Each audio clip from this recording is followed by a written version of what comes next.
हाँ, तो नल समीकरण बनाना ठीक है। तो ये लिख दिया नल के इलेक्ट्रॉन विभव के बारे में बताने के लिए इलेक्ट्रॉन विभव साफ तथा विलयन की सामता के लिए संबंध दिया। इसलिए क्या कर रहे हैं उस संबंध का ही क्या नाम पड़ा और यह समीकरण निम्नांकित है। अब क्या है तो सुनो, माना एक सामान्य माना एक सामान्य इलेक्ट्रोड अभिक्रिया है, समान इलेक्ट्रोड अभिक्रिया है। तो देखो M एक ठोस अवस्था में, इस M धातु हो गया, पहली धातु जो स्तर है वो इलेक्ट्रॉन का त्याग करेगा। तो कितना को त्याग करेगा तो मान लो M इलेक्ट्रॉन हो गया, M इलेक्ट्रॉन। तो यहाँ M प्लस होगा M इलेक्ट्रॉन। तो बता यहाँ पर इलेक्ट्रॉन का ग्रहण हुआ कि क्या, तो ऑक्सीकरण हुआ क्या। तो इसलिए यहाँ पर हम क्या करेंगे, तो इसको अवकरण में चेंज करेंगे। तो M प्लस तो ये किसमें रहेगा एक्वस, और M इलेक्ट्रॉन को ग्रहण करा तो M बन गया। तो अब चेंज हो गया। इसके आधार पर इसका अपचयन विभव मानक अपचयन विभव निकल जाएगा। तो ऐसे समीकरण के लिए नॉर्मल क्या समीकरण दिया है, क्या संबंध होता है वो देखो। तो इसके लिए बताया है E बराबर, E क्या है इलेक्ट्रॉन विभव, E नोट क्या है minus RT by NL LM लोग के उसके बाद ये जो इधर जो भी प्रोडक्ट है ना, ठोस अवस्था में इसका सक्रिय द्रव्यमान मोलर सांद्रता मोलरिटी मोल प्रति लीटर बटे इधर वाले का सक्रिय द्रव्यमान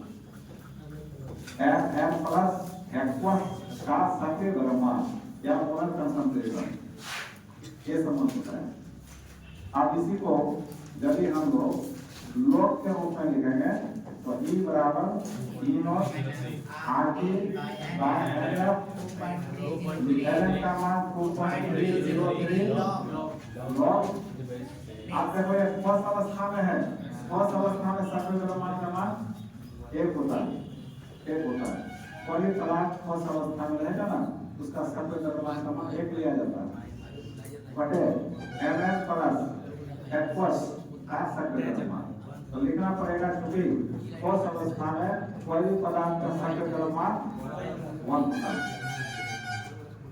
अब सुनो बच्चों, R का मान क्या है, R का मान 8.3 E नॉट से 8.314, E का मान 298 केल्विन 25 डिग्री सेल्सियस मानक डिग्री पर बटे N। तो अभिक्रिया के दौरान कितना इलेक्ट्रॉन यूज हुआ है, निकला या ग्रहण किया उसकी संख्या, तो उसको यही छोड़ देते हैं। पूरा F फैराडे 96,500 पूरा।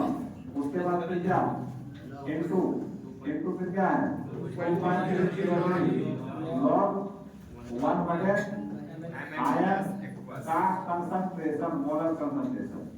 अब इस सब वैल्यू को सॉल्व करके आएगा 0.059 बाय 10। उसके बाद लॉग 1 बटे n एक्वस का मोलर ये नॉर्मल समीकरण। इसी पर मैं एकदम आपको एग्जाम में नॉर्मल समीकरण क्या है इसको लिख करके यही डायरेक्ट लिख देना।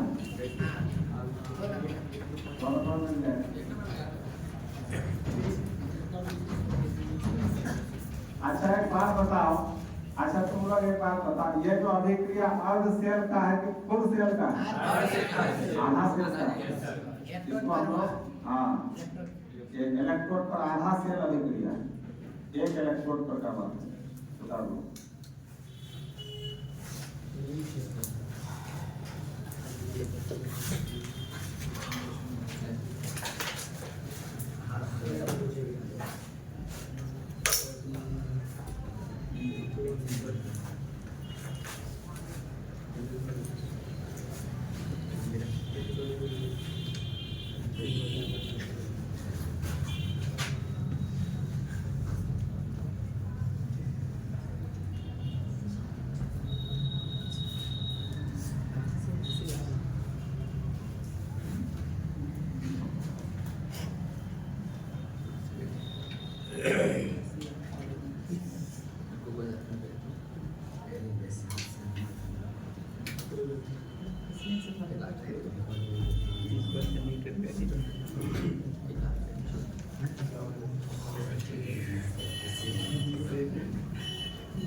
गया ना? नो,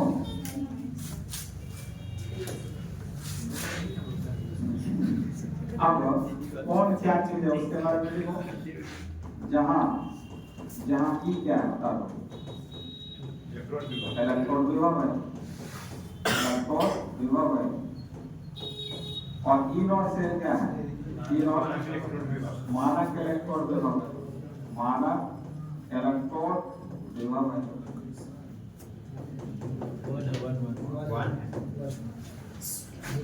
उसके बाद क्या है एन क्या है?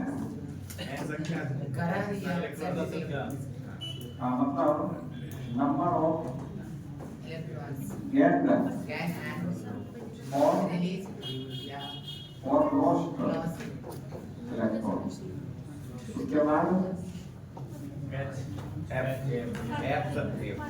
क्या है? 4516। और ये क्या है? बिलियन की सांद्रता, बिलियन की सांद्रता। मतलब बिलियन में जो धातु रहेगा उसी की सांद्रता। उसके बाद क्या है? किस अवस्था में है? ठोस अवस्था में। और n प्लस एक्वस क्या है?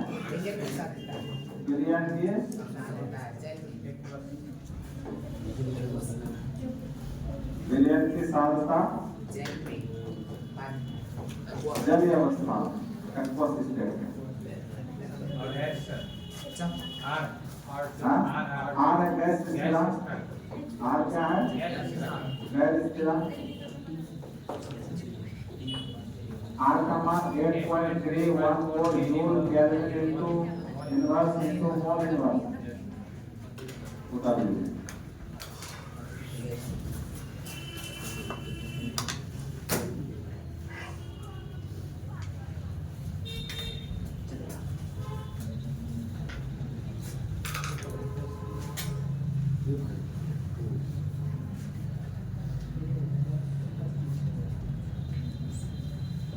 यहाँ विलयन का सांद्रता होगा, धातु का सांद्रता है, ठोस अवस्था है ना। ये विलयन की सांद्रता मतलब विलयन में कौन है? आयन, आयनों की सांद्रता। इसकी सांद्रता आयनों की सांद्रता, जो आयन ही ना है, ये सब धातु ठोस अवस्था धातु है, तो धातु की सांद्रता और ये आयनों की सांद्रता इससे हो गया। अब चलो अरे स्पेशल बात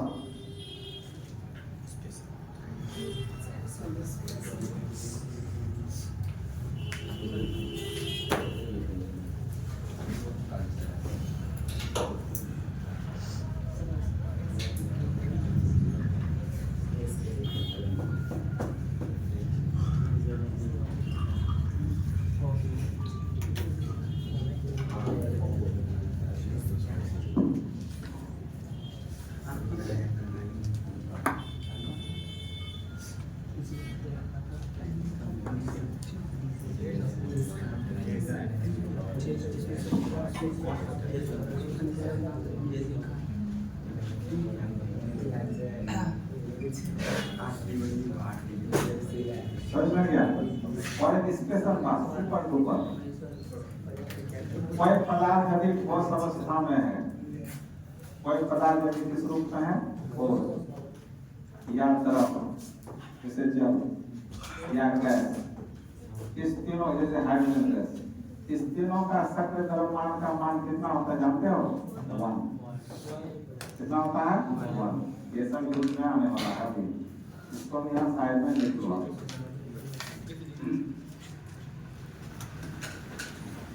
ठीक है, कोई पदार्थ ठोस अवस्था में हो या द्रव में हो या किस रूप में, उसका सक्रिय द्रव्यमान का मान इकाई लेते हैं, 1 लेते हैं। अब इस पर question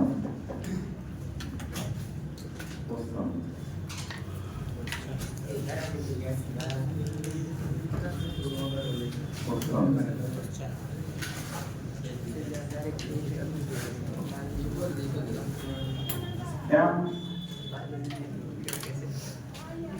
plus M2 plus Mg2 plus Mg2 plus Mg electrode के लिए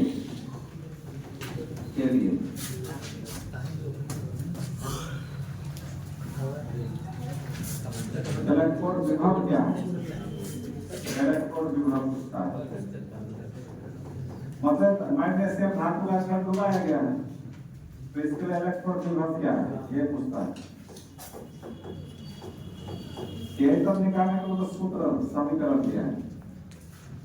Mg प्लस आयन से Mg बना, तो बता या अपकरण हुआ कि ऑक्सीकरण? अपचयन ऑक्सीकरण हुआ। उसी के लिए इलेक्ट्रोड विभव क्या है? उसके लिए कंडीशन दिया हुआ है, क्या दिया है? जिसमें Mg2 प्लस का सांद्रता दिया हुआ है, Mg आयन का सांद्रता, जिसमें Mg2 प्लस की सांद्रता लिखे थे ना, देखो यहाँ आयनों की सांद्रता है Mn के लिए मैग्नीशियम दिया हुआ है, मैग्नीशियम सांद्रता दिया हुआ है कितना? 0.1 m,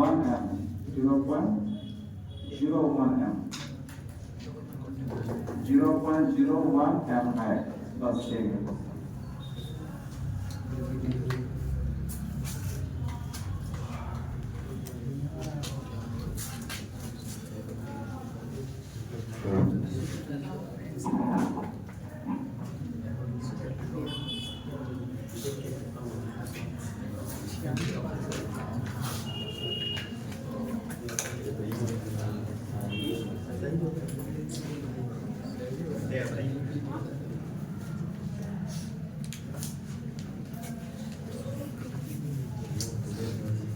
हो गया?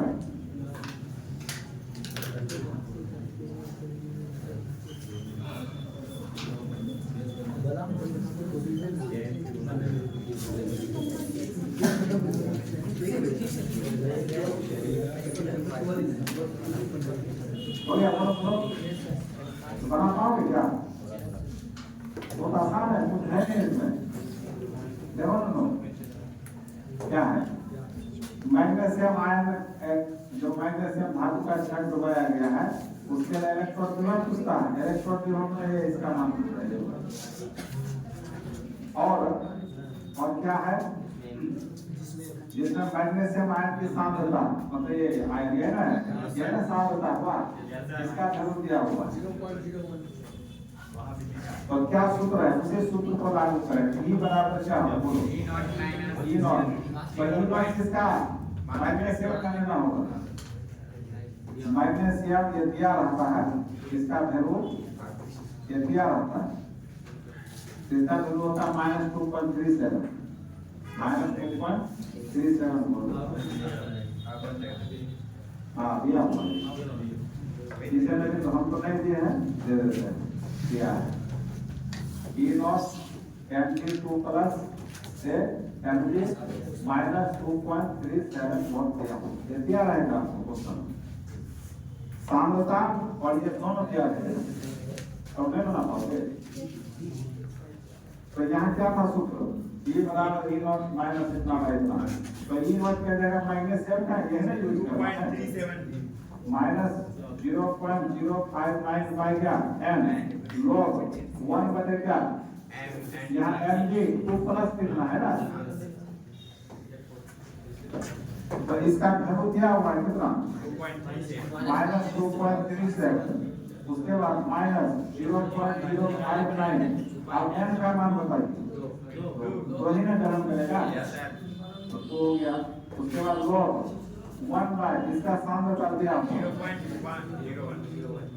0.01, सॉल्व कर आंसर है।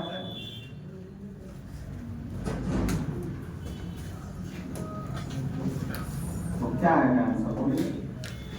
तो E बराबर आ जाएगा -2.37 -0.059 by 2 log 1/0.01 तो उड़ा दोगे तो 100 होगा।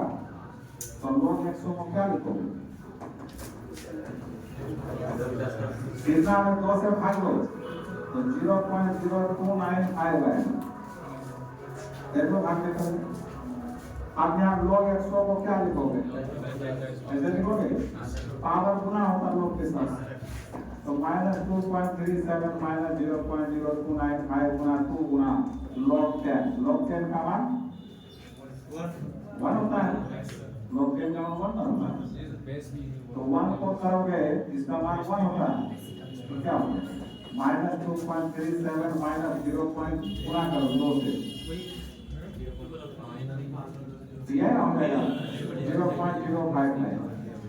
तो माइनस होगा तो क्या होगा? बोलिए आप जल्दी 0.059 तो 9 क्या है?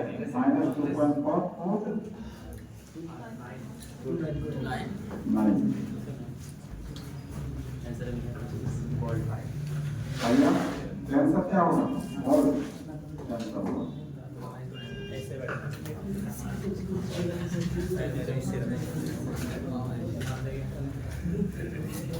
चलिए इस टाइप का बना जाएगा।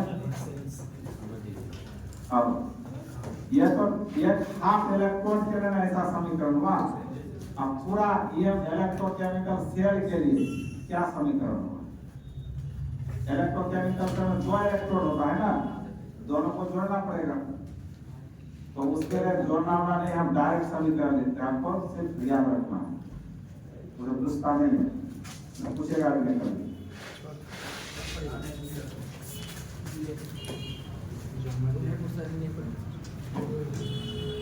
वो समीकरण आपको प्रूफ करने में पूछेगा, है ना, उसका क्वेश्चन आ सकता है।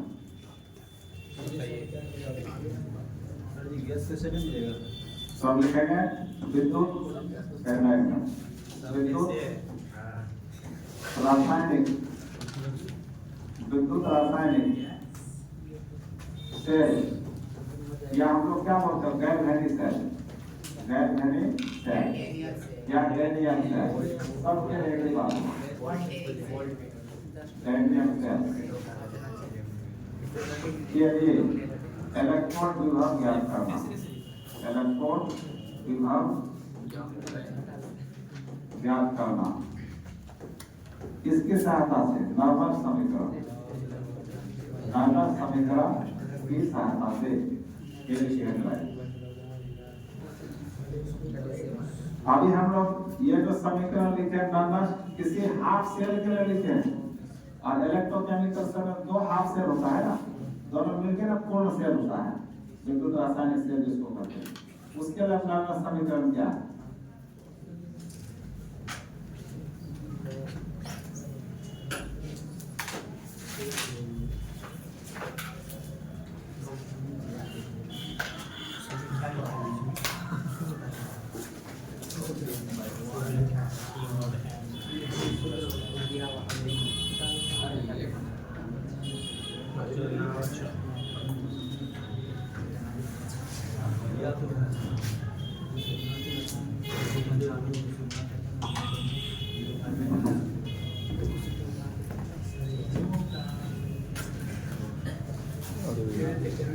वो प्रकार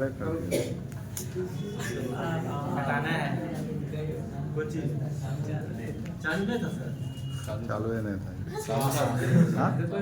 चालू था चलो सुन लीजिए ना, इसको बैटरी चार्ज हो गया, बैटरी चार्ज डिस्चार्ज हो गया क्या? डिस्चार्ज हो जाएगा। चालू था लगाएंगे सर 5 मिनट बैठ के आराम कीजिए सर, 5 मिनट आराम करिए। अरे चार्ज में तो लगाया था।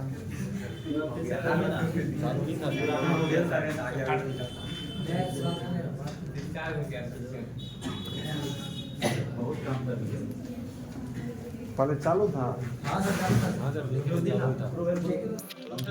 अरे बढ़िया जोरा गड़बड़ कर दिया। चालू ही नहीं था अब हुआ हमने ध्यान नहीं दिए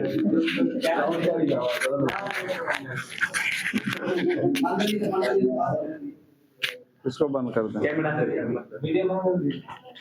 नहीं बंद क्या करेंगे क्या फायदा बंद फिर से चालू करेंगे वैसे देख के समझ जाएगा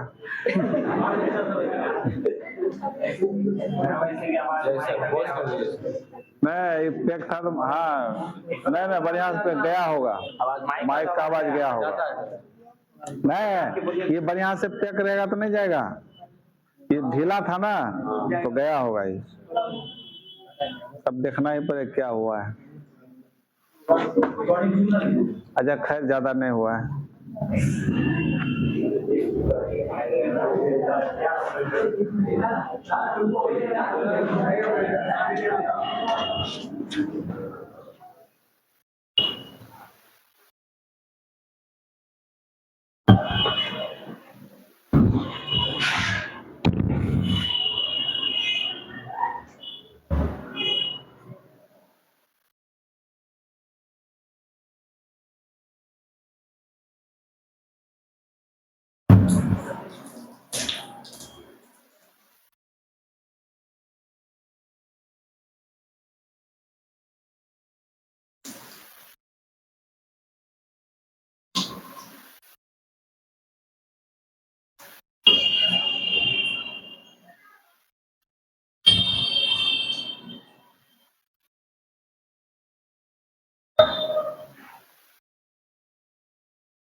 तो लिखो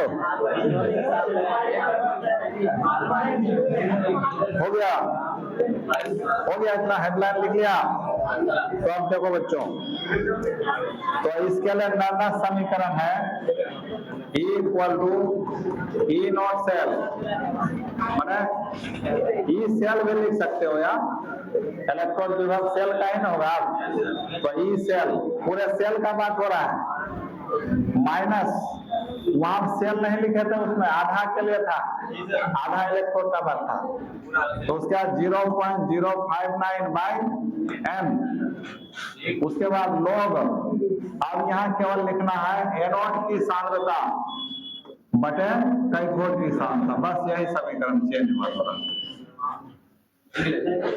एनोड का सांद्रता जो भी धातु एनोड का काम करेगा उसका आयन का सांद्रता ऊपर रखना है और जो धातु कैथोड का काम करे उसका आयन का सांद्रता नीचे रखना है बस थोड़ा सा बदलाव बाकी सेम है और यहाँ ई सेल लिखना है और यहाँ ई नॉट सेल लिखना है मतलब पूरे विद्युत रासायनिक सेल का इलेक्ट्रॉन विभव का बात हो रहा है और ये पूरे विद्युत रासायनिक सेल के मानक इलेक्ट्रॉन विभव का बात हो रहा है वहाँ आधा आधा का बात हुआ था उतार लो यही है नया समीकरण तो चलिए अब जो क्वेश्चन पूछा गया है उसको देते हैं क्वेश्चन पूछा गया है आपका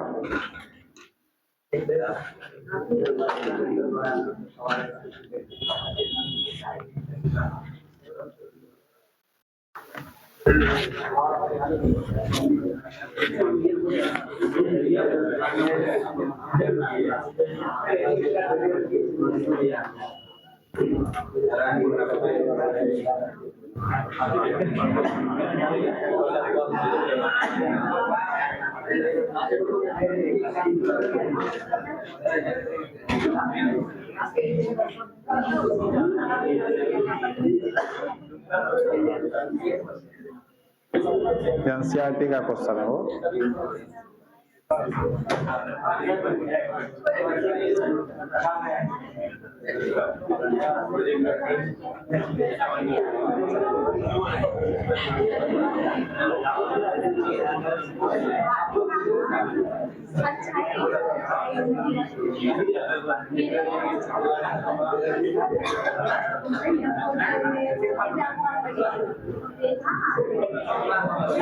तो लिखो pH बराबर 10 के क्वेश्चन, pH बराबर 10 के बिलियन के लिए, बिलियन के लिए इस टाइप का पूछा गया है। एनसीईआरटी बुक का क्वेश्चन है ये। pH बराबर 10 के बिलियन के संपर्क वाले, बिलियन के संपर्क वाले,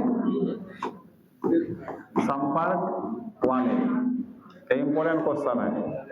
संपर्क वाले हाइड्रोजन इलेक्ट्रोड विभव, संपर्क वाले हाइड्रोजन, हाइड्रोजन इलेक्ट्रोड विभव, हाइड्रोजन इलेक्ट्रोड विभव की गणना करें, की गणना करें। एक क्वेश्चन है।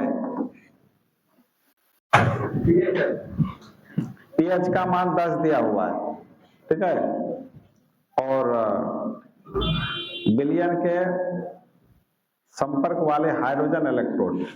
अब हाइड्रोजन इलेक्ट्रोड कल हम लोग SHE के बारे में पढ़े थे, उसमें हाइड्रोजन गैस का यूज किया था, प्लेटिनम धातु हाइड्रोजन गैस को अवशोषित कर लिया था, तो HCl की उपस्थिति में, तो वो एनोड कैथोड दोनों का काम कर सकता था, वही है। तो हाइड्रोजन जो यूज हुआ है इलेक्ट्रोड के लिए, तो उसका इलेक्ट्रोड विभव का मान क्या है, वही पूछता है। तो आप बताओ उसके लिए क्या सूत्र पढ़े थे हम लोग।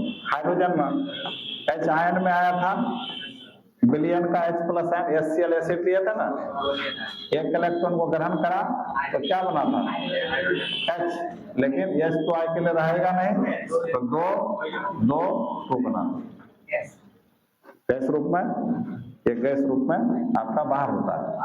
अब इस आधा हुआ कि पूरा हुआ बताओ, आधा हुआ, तो वो वाला समीकरण लागू करना होगा। तो क्या लिखोगे, E बराबर E nought minus 0.059 by log 1 बटे क्या होगा H प्लस आयन, लेकिन यहाँ 2 है, 2 का स्क्वायर हो जाएगा, नहीं होगा।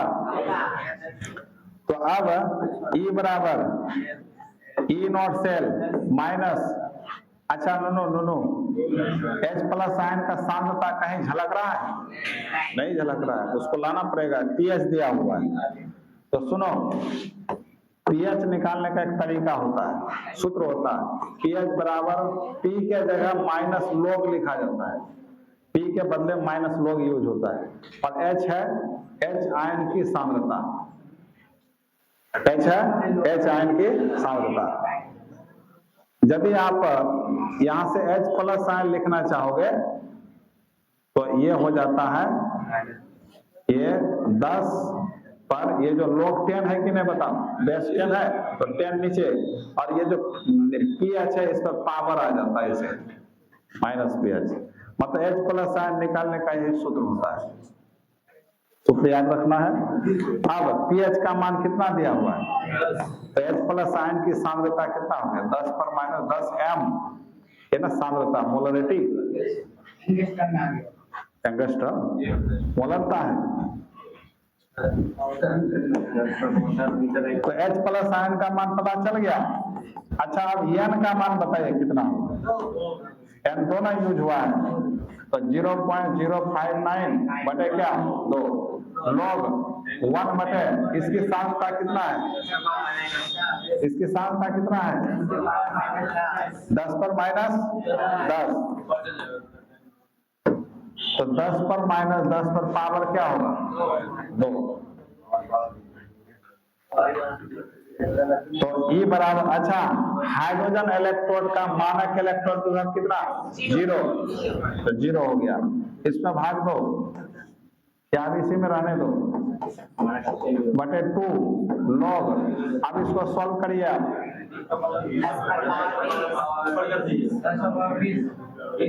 10 पर पावर 20 होगा, पावर फिर क्या होगा गुना हो जाएगा तो 0 माइनस 0.0599 2 गुना 20 गुना log 10 1 होगा 10 गुने 20 तो E बराबर कितना 0 माइनस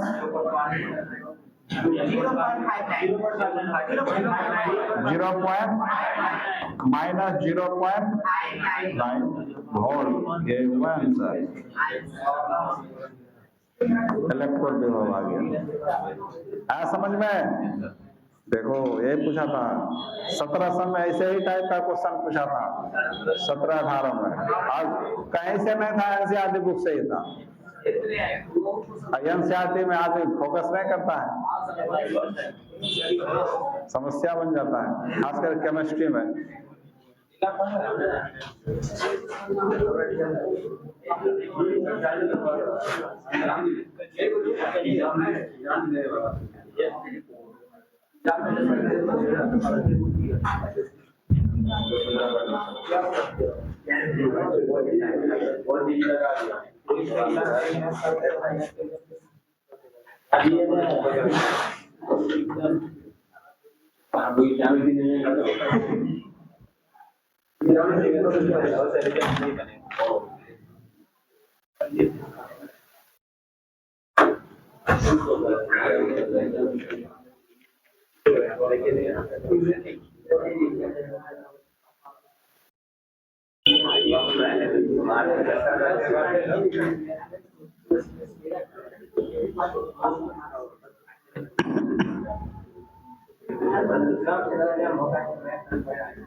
हो गया क्या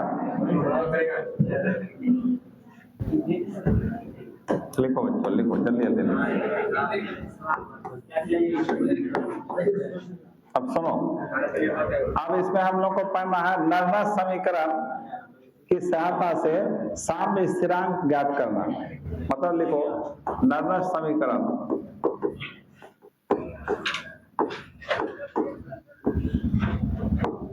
और साम्य स्थिरांक क्या होता है याद है उसका संकेत के होता है ना के एक दल स्थिरांक भी होता है यह साम्य स्थिरांक उत्क्रमण अभिक्रिया के लिए बात लागू होता है तो इसके लिए डायरेक्ट सूत्र याद करना कुछ फालतू चीज नहीं करना है। सूत्र क्या है E नॉट सेल बराबर 0.059 बाय n log k बस हो गया। E नॉट सेल क्या हो बताओ विद्युत रासायनिक सेल का मानक इलेक्ट्रोड विभव और क्या बोलिए n क्या होगा बोलिए n क्या होगा या यहां से आप लिख सकते हो log k बराबर n गुना E नॉट सेल बटे क्या 0.059 नहीं होगा क्या। यदि आप k का मान निकालना चाहते हो केवल तो k बराबर log उधर जाके एंटी लॉग होता है क्या होता है एंटी लॉग n गुना E नॉट सेल बटे क्या 0.059 और साम्य स्थिरांक का कोई मात्रक नहीं होता है लेकिन स्थिरांक का तो क्या मात्रक होगा उतार लीजिए। तो इस सूत्र को याद करना है साम्य स्थिरांक वाले नर्वस समीकरण की सहायता से क्या निकालना है का के माने क्या हुआ साम्य स्थिरांक।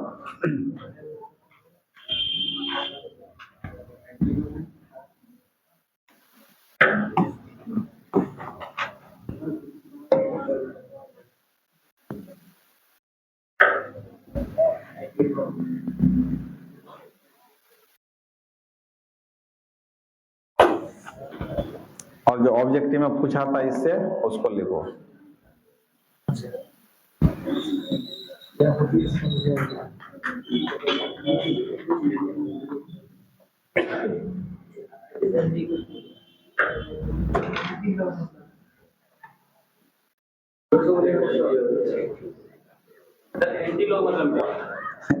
लोग एंटी लोग नहीं पढ़े मैथ में। लोग का उल्टा होता है एंटी लोग। मैथ वाले सब नहीं पढ़ाए।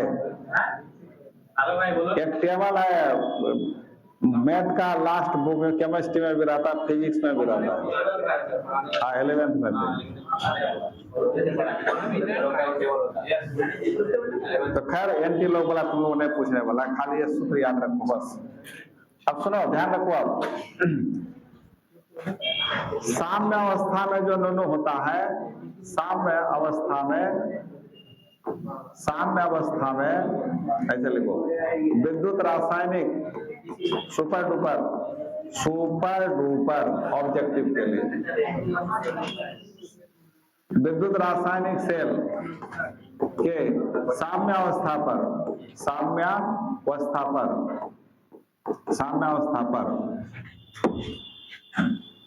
इलेक्ट्रॉन विभव का मान शून्य होता है, ये पूछा है ऑब्जेक्टिव में। इलेक्ट्रॉन विभव का मान क्या होता है? शून्य। कैसे देखो हम लोग क्या पढ़े हो सूत्र? ई सेल बराबर क्या पढ़े? ई कैथोड माइनस ई एनोड पढ़े हो कि नहीं? जब साम्य अवस्था होगा तो इधर का सांद्रता उधर का सांद्रता बराबर होगा, इसलिए कैथोड एनोड का वैल्यू बराबर होगा तो 0 आ जाएगा। तो यही आपको ऑब्जेक्टिव में पूछा है क्वेश्चन। ये पूछा है विद्युत रासायनिक सेल या गैल्वेनिक सेल या वोल्टाइज जो भी सेल हो, डैनियल सेल के लिए साम्य अवस्था पर मानक इलेक्ट्रॉन विभव का मान क्या होता है? 0। मानक इलेक्ट्रोड का मान 0।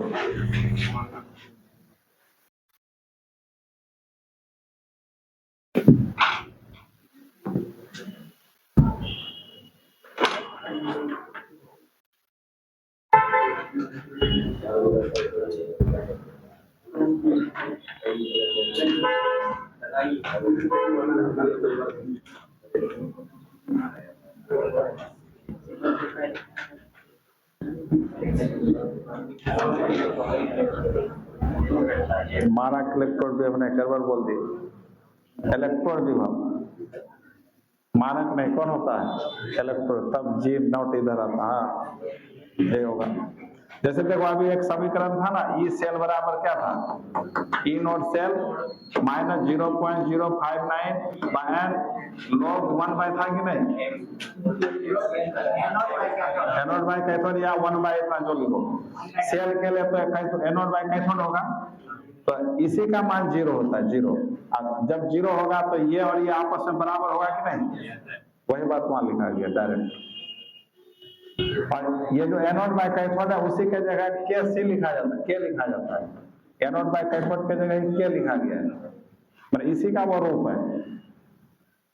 तो साम्य अवस्था में ई सेल का मान कितना होता है? 0। इसलिए जब ये 0 मान होगा तो ये बताओ, इधर माइनस भी, उधर भी माइनस रहेगा, प्लस में हो जाएगा।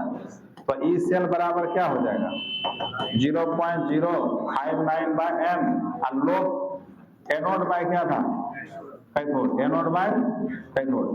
तो एनोड बाय कैथोड में जैसे देखो ये जिंक था, कॉपर आयन है, इधर जिंक आयन बन गया और इधर कॉपर। तो इसके लिए के साम्य स्थिरांक देखो, अब उत्क्रम में अभिक्रिया है, ये उत्क्रम में, इससे ये बनेगा इससे ये। तो के लिखने का तरीका इतना बाय इतना बाय, तो जिंक गुना या प्लस के जगह क्या हम लोग पढ़े थे? स्थिर अनुपात का नियम, रासायनिक गतिकी में, केमिकल काइनेटिक्स में पढ़े थे।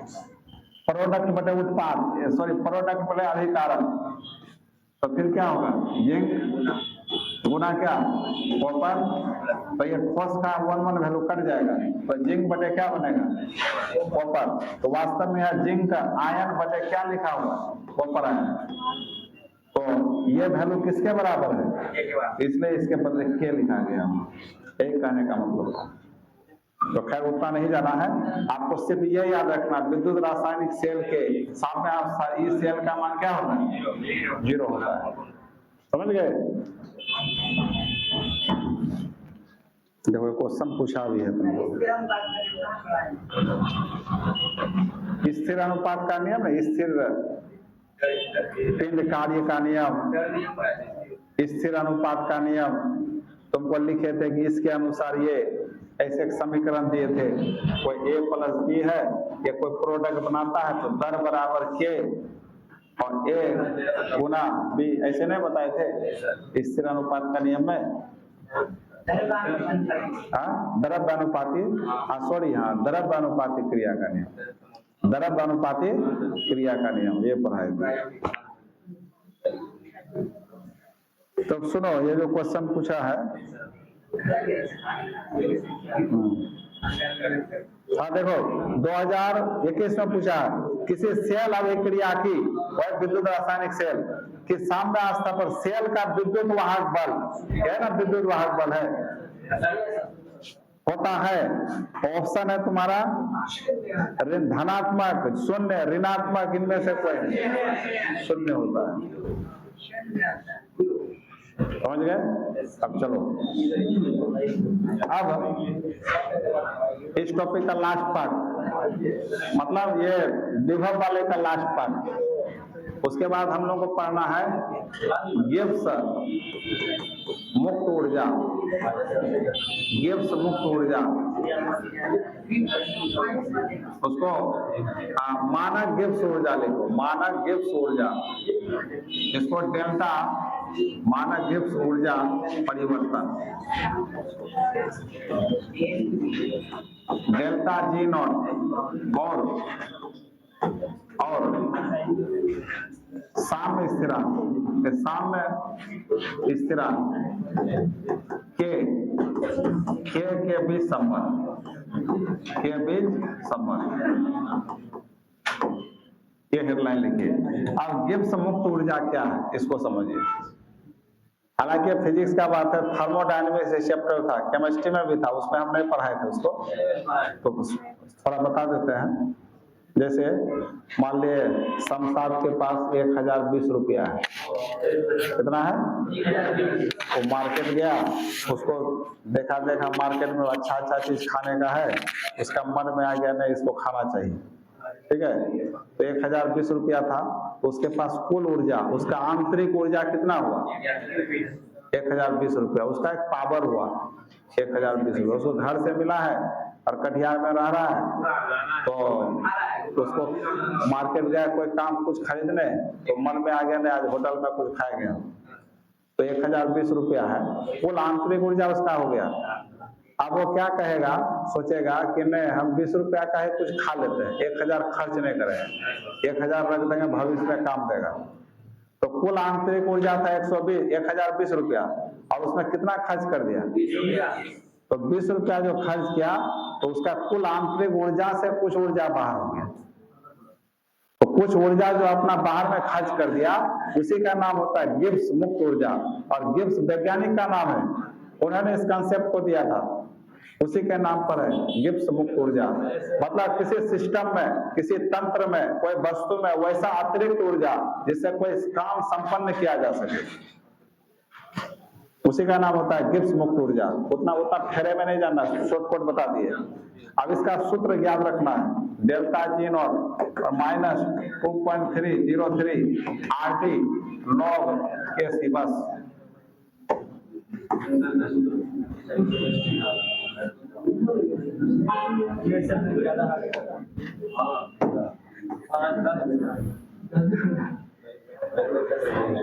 और एक सूत्र होता है डेल्टा जी नॉट बराबर माइनस NF E नॉट सेल, मतलब गिब्स मुक्त ऊर्जा और मानक इलेक्ट्रोड विभव के बीच यही संबंध होता है।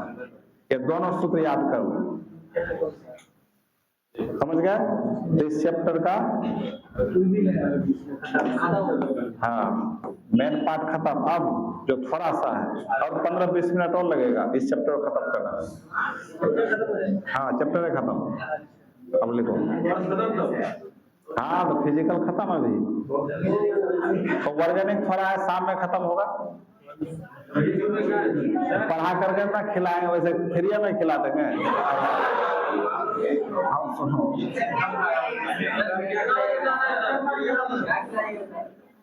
अच्छा जब खाओगे तब ना, अभी अब फैसला करोगे। अब सुनो सुनो, जब नहीं करो तो फिर लेट हो जाएगा। जल्दी भागना है तो जल्दी करो, इसको उतार, जब नहीं करो। उतार लिया। अच्छा ये डेल्टा जी नॉट क्या है बताओ?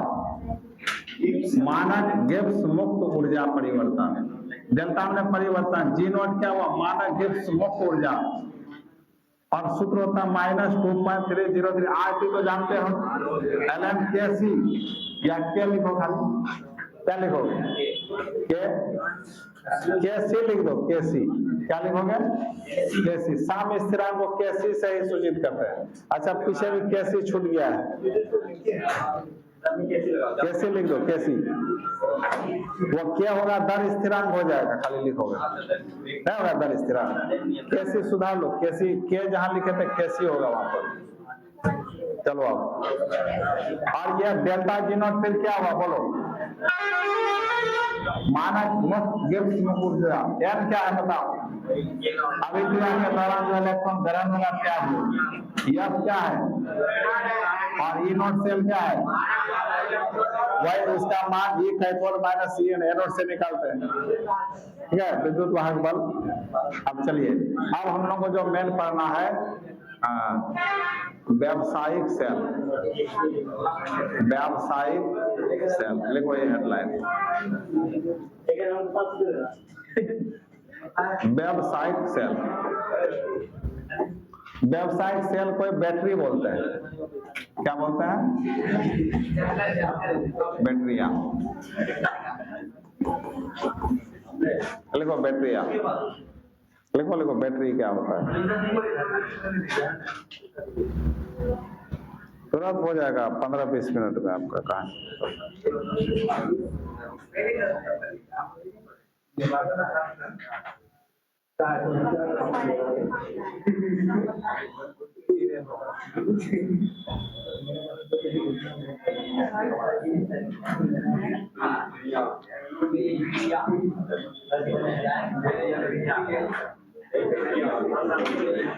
हो गया? अब सुनो, ये बैटरी 3 प्रकार का होता है ना। अच्छा बैटरी किसको कहते हैं बताओ? हाँ, विद्युत रासायनिक सेल के समूह को बैटरी कहते हैं। जब कई विद्युत रासायनिक सेल यही ना है, विद्युत रासायनिक सेल यही है, इसी का नाम डैनियल सेल आजकल है, और इसी को गैल्वेनिक सेल, वोल्टाइक सेल कहते हैं। इसी कई सेल को जब आपस में श्रेणी क्रम में जोड़ दिया जाता है तो इससे प्राप्त जो डिवाइस उत्पन्न होगा, यंत्र बनेगा, उसी का नाम है बैटरी। बैटरा जिसको बोलते हैं, इसको बैटरी, बड़ा वाला को बैटरा बोलता है। मतलब तो लिखो, दो या अधिक, लिखो 2 या अधिक विद्युत रासायनिक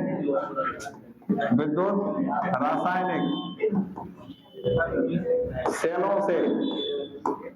के संयोजन,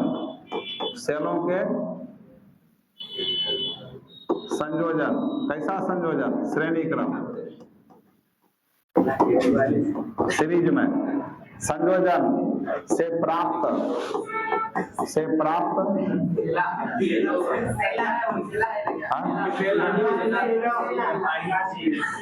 यंत्र को क्या कहते हैं?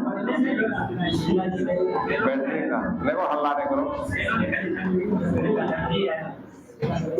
2 या अधिक विद्युत रासायनिक सेल के संयोजन से प्राप्त यंत्र को क्या कहते हैं?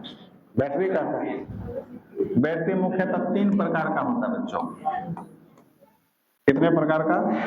3। प्राथमिक सेल, जिसको प्राइमरी सेल कहते हैं।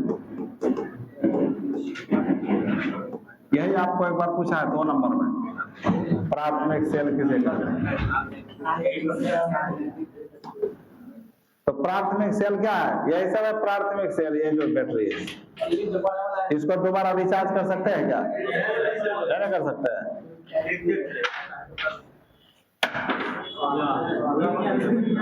तो लिखो, इसका परिभाषा डायरेक्ट लिखते चलो।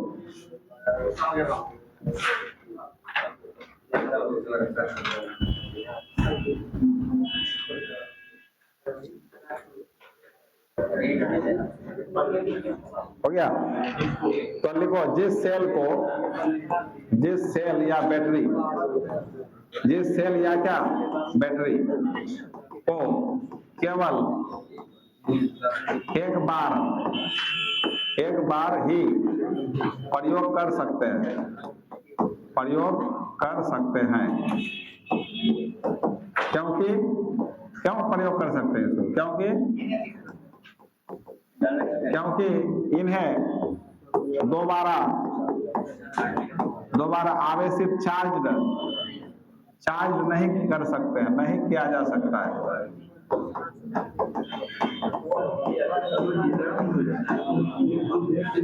इसका एग्जाम्पल पूछता है शुष्क सेल, नाम सुने हो? शुष्क सेल। अब शुष्क सेल को लेक्लांसे सेल, ये लेक्लांसे नामक वैज्ञानिक इसको बनाया था, लेक्लांसे सेल।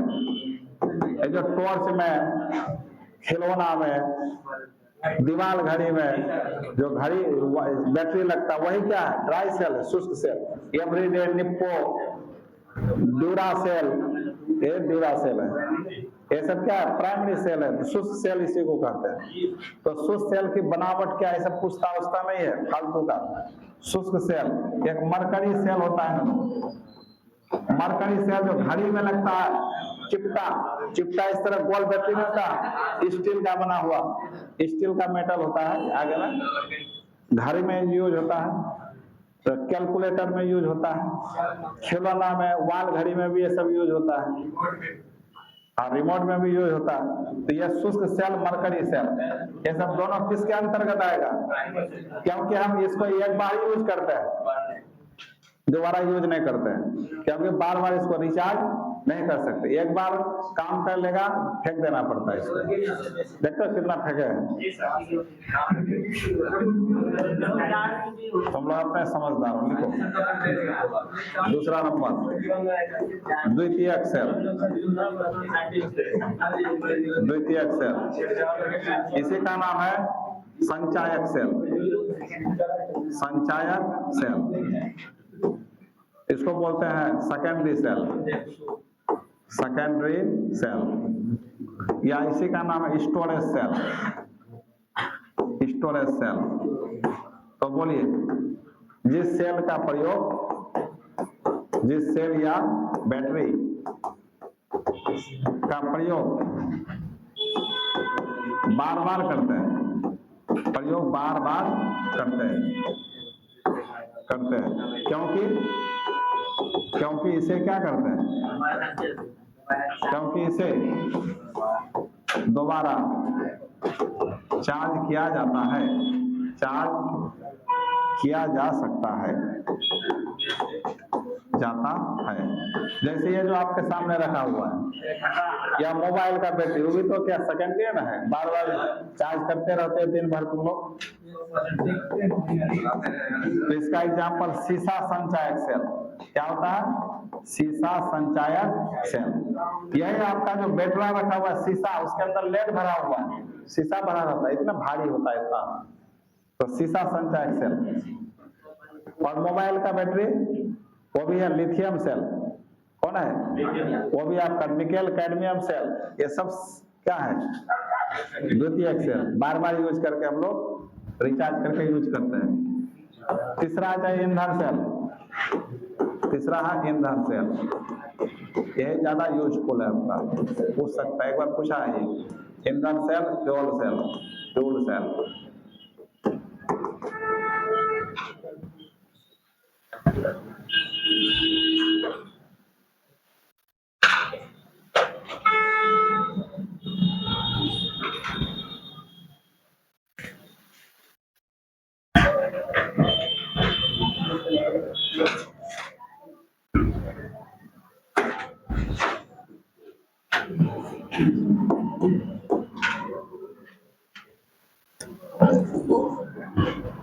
देखिए अब ये ईंधन सेल क्या है ननो,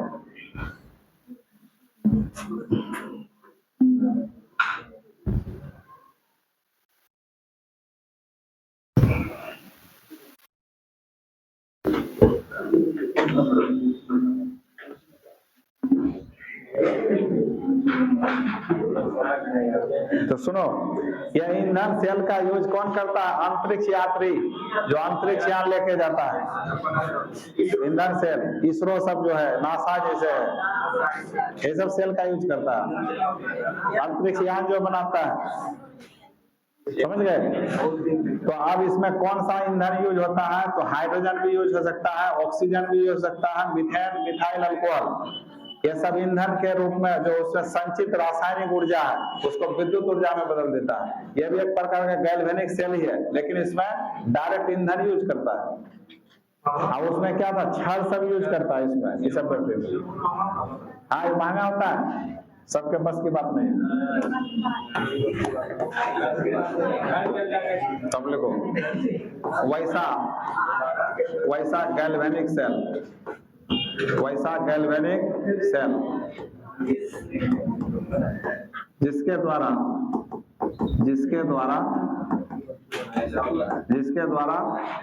hydrogen, methane, methyl alcohol ETC ईंधनों के दहन से प्राप्त रासायनिक ऊर्जा को,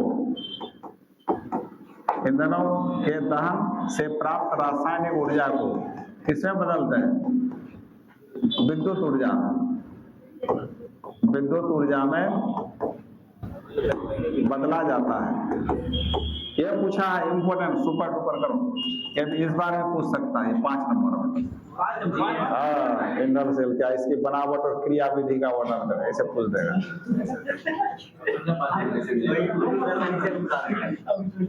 विद्युत ऊर्जा में बदला जाता है, लॉन्ग में आता है क्वेश्चन, ईंधन सेल कहलाता है। ईंधन सेल बहुत आसान है, कहलाता है। इसका एग्जाम्पल, ईंधन सेल का एग्जाम्पल हाइड्रोजन ऑक्सीजन ईंधन सेल, हाइड्रोजन ऑक्सीजन ईंधन सेल। इसको बनाता बेकन नामक वैज्ञानिक, बेकन, इसको बेकन सेल भी कहते हैं। तो हाइड्रोजन ऑक्सीजन किसका उदाहरण है, ईंधन सेल, और इसको कौन बनाया था, बेकन, इसको बेकन सेल भी कहते हैं।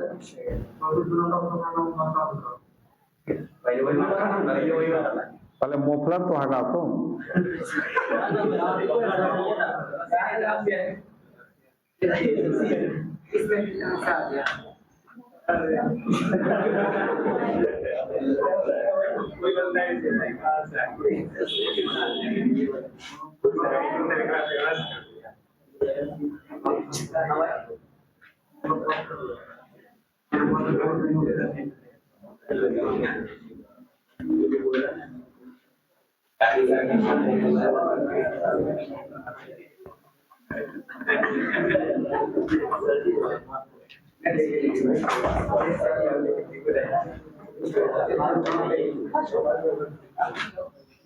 अब ईंधन सेल की बनावट क्रिया विधि पूछेगा, ये तो परिभाषा हुआ ईंधन सेल क्या है, इसको लिखना है।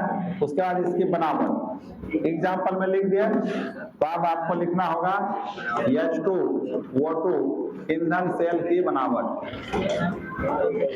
सेल की बनावट ये लिखिए आप। तो कैसे बनेगा देख लो।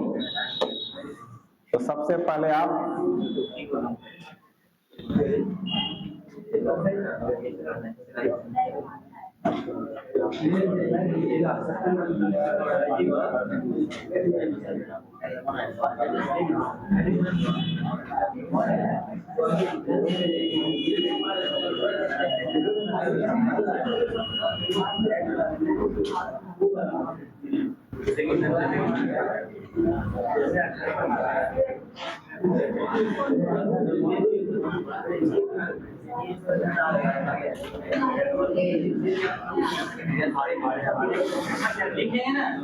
हाँ लिखना है। इधर से हाइड्रोजन गैस दिया जाता है, इधर से ऑक्सीजन गैस।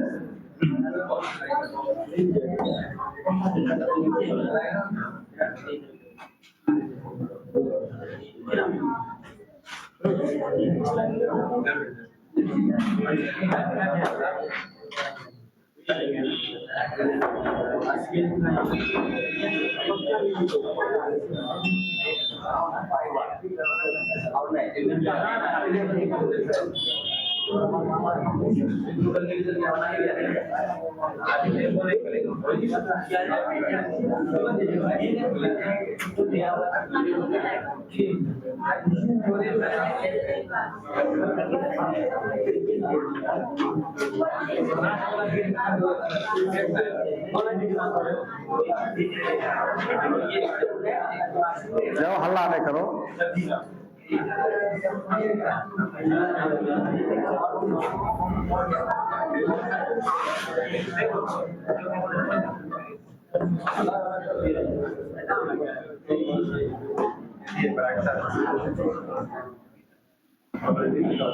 छोटा पड़ गया ये।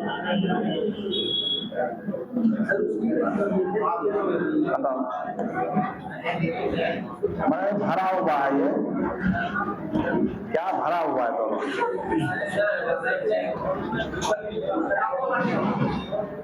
और सुनो, और ये जो है जिधर से सुनो, ये ग्रेफाइट का बना होता है, कार्बन ग्रेफाइट समझते हो ना?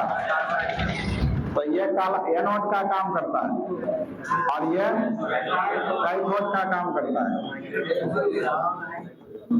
और इसके अंदर जो है केमिकल भरा रहता है, सोडियम हाइड्रोक्साइड या पोटासियम हाइड्रोक्साइड का जलीय विलयन और सांद्र विलयन होना चाहिए। मतलब सांद्र NaOH या KOH विलयन, ये बुला रहता है। और इधर से जल प्रवाहित क्या बाहर निकाला जाता है, रिएक्शन के दौरान जल निकलता है, इसको बाहर निकाला जाता है। तो इस सेल की खासियत है, इस सेल से 70% इफिशियंसी वाला इलेक्ट्रिक करंट उत्पन्न होता है। माने 70% इलेक्ट्रिक करंट एक बार में दे सकता है, इतना इफिशियंसी है, क्षमता है इसमें। तो पावरफुल सेल होता है। तो कहने का मतलब, आप फिगर बना लो, जल्दी से फिगर बनाओ।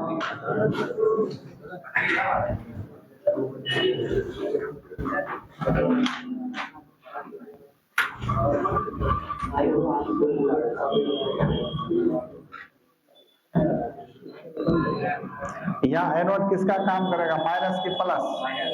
कैथोड गैल्वेनिक सेल है, गैल्वेनिक में एनोड माइनस होता है, कैथोड प्लस होता है। इस सेल में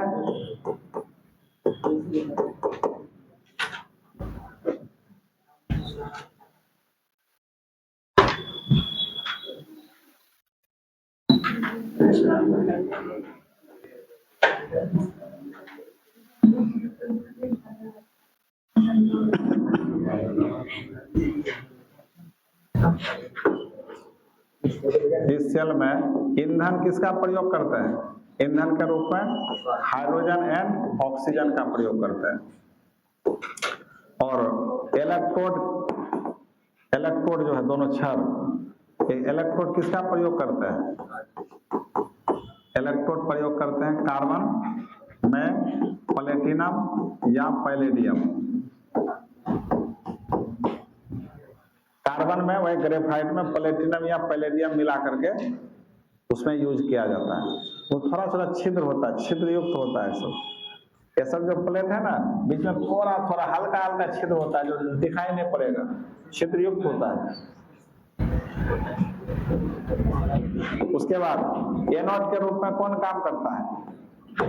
हाइड्रोजन।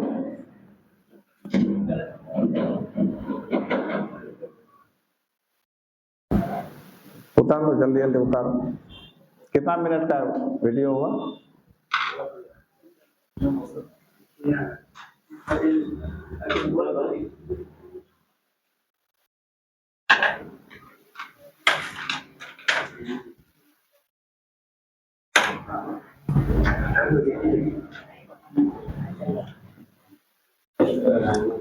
एनोड की ओर से कौन गैस प्रवाहित करते हैं? ओर से हाइड्रोजन गैस, और कैथोड की ओर से ऑक्सीजन गैस प्रवाहित करते हैं। और विद्युत अपघातीय के रूप में किसका यूज करते हैं?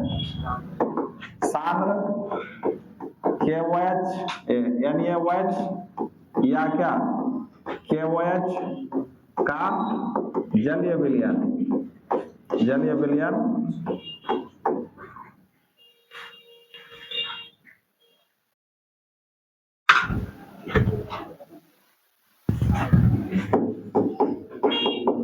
प्रवाहित करते हैं, विलयन प्रयोग करते हैं।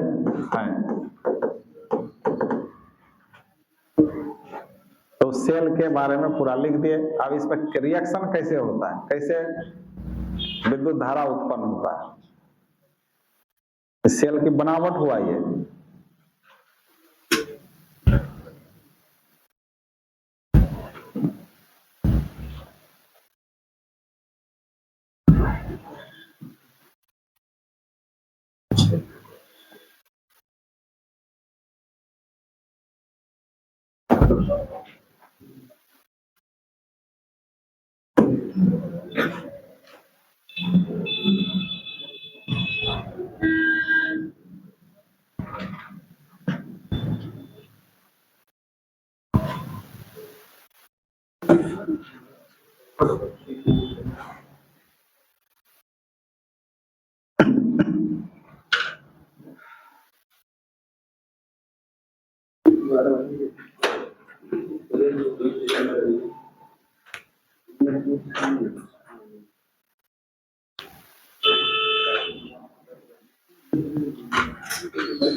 हो गया क्या?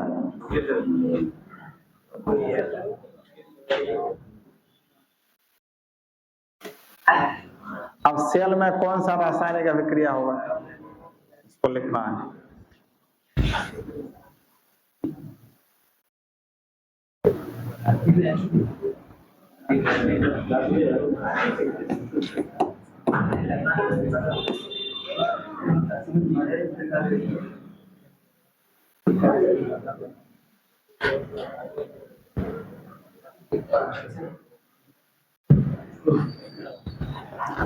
ऑर्गेनिक में आपका एल्डिहाइड कीटोन कार्बेज से खत्म हो गया रात में। आज एमीन थोड़ा सा बस, वीडियो नहीं छोड़े हैं, आज छोड़ रहे हैं।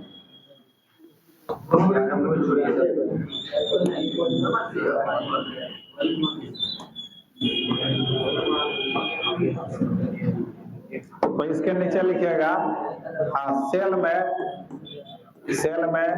निम्नांकित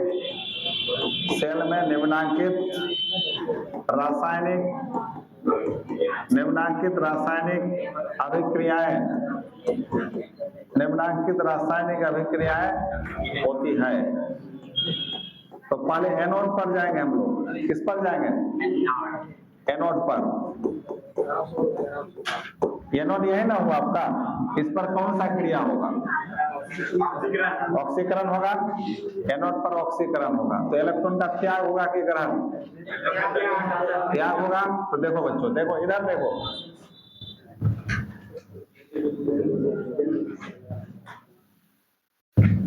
इस पर लिखो, जल्दी से लिखो इसको।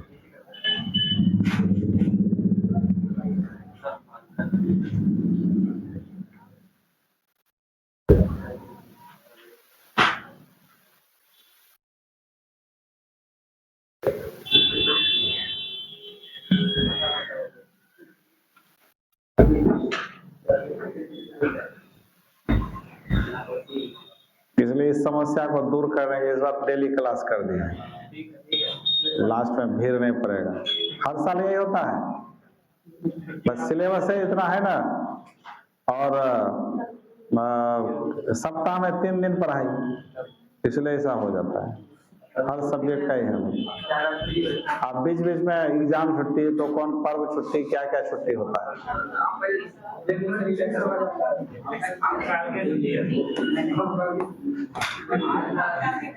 मेरा क्या अलग छुट्टी है, जो सब देता हुआ है ना।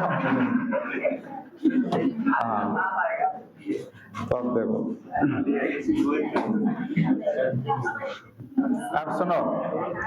अब सुनो इसमें क्या अभिक्रिया है। तो एनोड पर कौन है, हाइड्रोजन ना, तो हाइड्रोजन गैस। अच्छा जो वैद्युत अपघट्य विलयन है NaOH के पानी में घुला हुआ तो आयन में टूटा रहेगा, तो उसमें से OH माइनस आयन लेना है हमको, OH माइनस आयन, तो OH और H मिलके वाटर बना लेगा और ये इलेक्ट्रॉन है बाहर कर देगा, तब ऑक्सीकरण होगा। अब संतुलित करने के लिए यहाँ 2 लगाना होगा, तो हाइड्रोजन कितना हो गया 4, तो यहाँ 4 लगाना होगा, तो हाइड्रोजन 2 4 8, तो 4 लगाना होगा, तो 4 इलेक्ट्रॉन को छोड़ेगा। इसको मान लो फर्स्ट, मानना नहीं कुछ। अब कैथोड पर क्या होगा, तो एनोड पर यह क्रिया होता है, कैथोड पर आप चयन होगा, तो कैथोड से कौन सा गैस प्रवाहित कर रहे थे, तो ऑक्सीजन। अब क्या इधर जो छोड़े हो ना उसको ले लो, इधर जो बना उसको लो, जो इसी में जोड़ दो और इलेक्ट्रॉन। अब सबको जोड़ जाड़ करके 4OH माइनस है, ऐसे कर दो, देखो संतुलित हुआ। और साथ में जल बाहर होगा, कितना 2H2, देखो तो हुआ। ऑक्सीजन 4 2 6,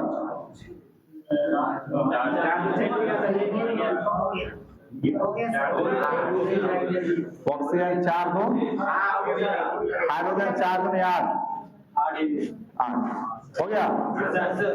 तो यहाँ इलेक्ट्रॉन ग्रहण हुआ तो आप चयन हुआ, यहाँ इलेक्ट्रॉन त्याग हुआ तो आप इसको जोड़ दो, तो रेडॉक्स अभिक्रिया हो जाएगा। जोड़ने पर क्या बन जाएगा, तो रेडॉक्स ईंधन सेल रिएक्शन, रेडॉक्स अभिक्रिया। सारे विद्युत रासायनिक सेल में रेडॉक्स ही होता है, तब कंप्लीट सर्किट पूरा होगा, तब विद्युत धारा उत्पन्न होगा। तो इलेक्ट्रॉन का ट्रांसफर शुरू हुआ तो करंट बहना शुरू हो जाएगा।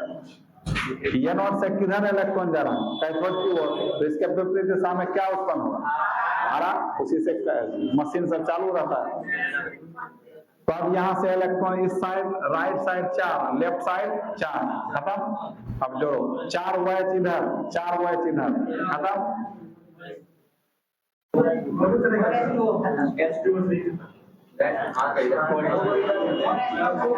अब 4H2O खत्म।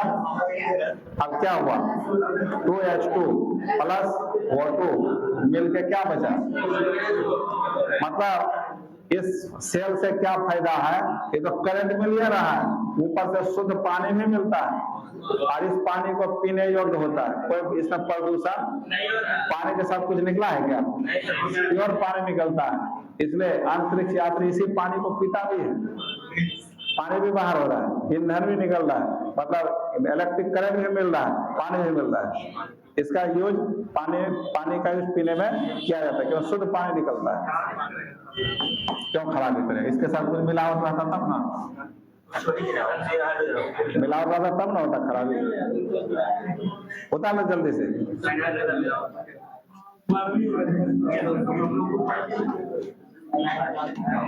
अब इस ईंधन से क्या लाभ है, उधर नहीं हुआ है,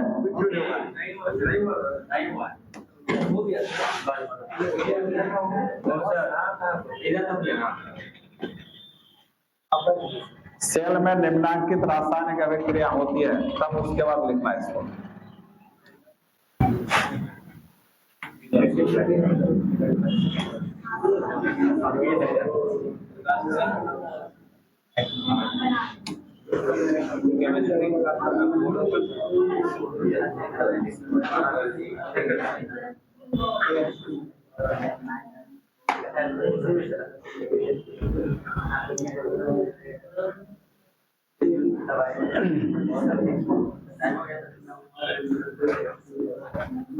भैया है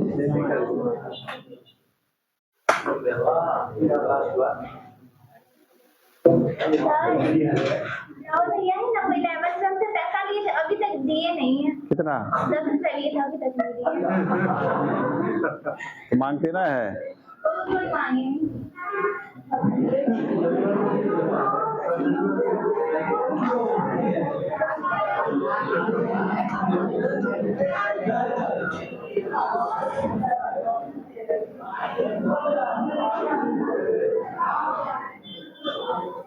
वो कौन लड़की है, कौन तुम उससे 10 रुपया लिया था, देती नहीं देता नहीं बोल रही है क्लास में? 10 रुपया का हम इसको थोड़ा देर खाली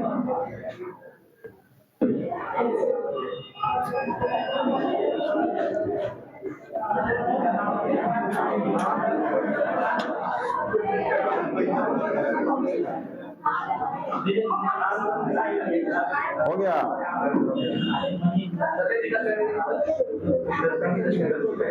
अच्छा हम दे देंगे, ठीक है, अब दे दो। उतर गया। अब इस सेल से लाभ क्या है? तो इस सेल से लाभ है प्रदूषण मुक्त होता है, कोई प्रदूषण नहीं होता है। साथ में उच्च दक्षता का ईंधन विद्युत धारा प्राप्त होता है। उच्च दक्षता मतलब समझो पावर वाला। उसके बाद जब तक इसमें ईंधन तुम सप्लाई करते रहोगे तुमको विद्युत धारा मिलता रहेगा, और लगातार चलने वाला मशीन है। ये नहीं कि उसमें केमिकल जब तक काम किया तो बंद हो गया, उसके बाद फिर यूज नहीं करते। इस ऐसा नहीं, ईंधन देते रहो, काम करते रहेगा। जल निकालना जरूरी है, जल विलयन और चीज का भी ना होता है, खाली जलीय विलयन थोड़ा होता है। तो लिखो, हो गया सबका। अब लिखो ईंधन सेल से लाभ। ईंधन सेल से लाभ।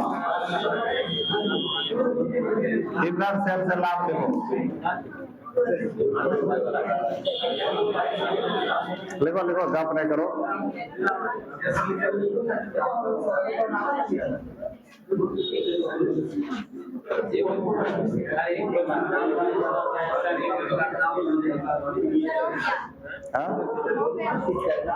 लिखो 1 नंबर। ईंधन सेल से क्या लाभ है? प्रदूषण मुक्त होता है, प्रदूषण मुक्त होते हैं। दूसरा, गैसों की लगातार आपूर्ति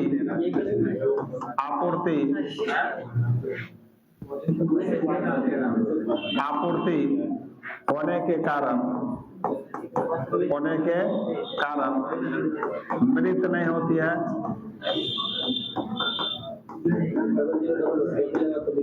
तीसरा, ये 70 डिग्री से 140 डिग्री सेल्सियस तक के ताप को बर्दाश्त कर सकता है। यह 70 से 140 डिग्री सेल्सियस तक ताप को सहन कर सकता है।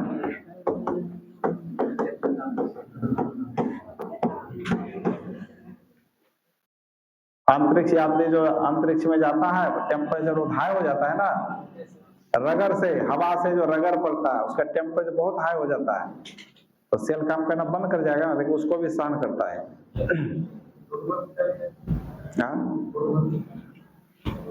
गैसों की लगातार आपूर्ति होने के कारण मृत नहीं होती है। मतलब तुम जब तक ईंधन देते रहो काम करता रहेगा। ऐसा में क्या है, तुम एक बार यूज करो मर जाता है, मर गया में खत्म हो गया। सब लोगों हो गया। हाँ, और एक लिख लो, उच्च दक्षता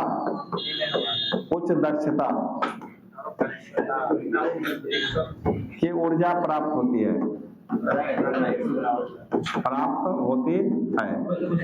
बस यही है, 2 नंबर में सब आता है। अब चलो लास्ट पार्ट इसका, संचारण। इससे भी क्वेश्चन बहुत आया है, इसको कोरोजन कहते हैं, जंग लगना, नहीं जानते हो?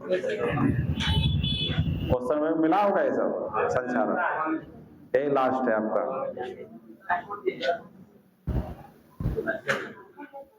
कुछ छोड़े थोड़े, हम एक एक चीज बता रहे हैं हम।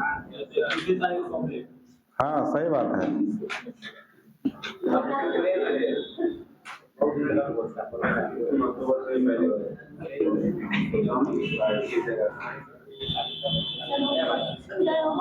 अब सुनो, लोहा को कहीं खुला छोड़ देते तो क्या होता है? जंग लगता है और धीरे धीरे झरना शुरू कर देता है, उसी क्रिया को संचारण बोलते हैं। और जंग क्यों लगता है? वायुमंडल में नमी है, जल है, कार्बन डाइऑक्साइड गैस है, तो सब आपस में जो अधिक क्रियाशील धातु होता है उसी में जंग लगता है। जो कम क्रियाशील धातु जैसे सोना, चांदी, प्लेटिनम, ऐसा जंग नहीं लगेगा।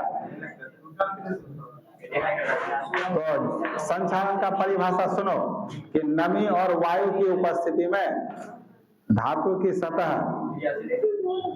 सतह कुछ मलिन पड़ जाती है, इसी क्रिया को संचारण बोलते हैं। और तुम उसको छोड़ दो तो झरने लगता है, वही बात संचारण। तो लिखो, फर्स्ट क्लास में। हाँ लिखो, वायु एवं नमी की उपस्थिति में धातु की सतह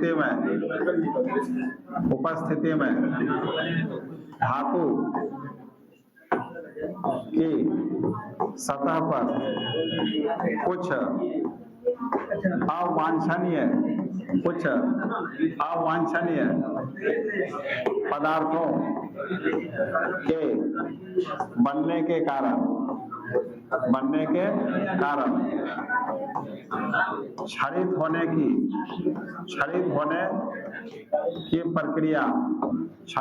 की प्रक्रिया क्या कहलाती है? संचारण कहलाती है।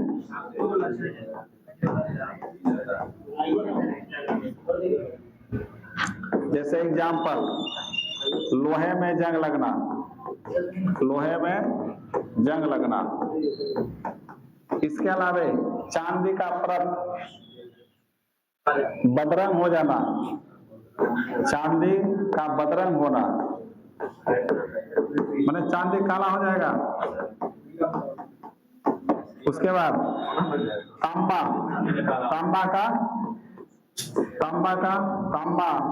पर हरे रंग का परत जमना, ये सब जंग लगने का उदाहरण है। तांबा का बर्तन देखे हो, हरा रंग का छोटा छोटा ये जल जाता है, ये सब जंग लगने का क्रिया है। तो पूछेगा संचारण किसे कहते हैं? इतना ही बात लिखना है आपको। वायु एवं नमी की उपस्थिति में धातु की सतह पर कुछ अवांछनीय पदार्थों के बनने के कारण क्षरित होने की प्रक्रिया क्या कहलाती है? संचारण कहलाती है। अब स्टार्ट के लिखो, ऑब्जेक्टिव के लिए।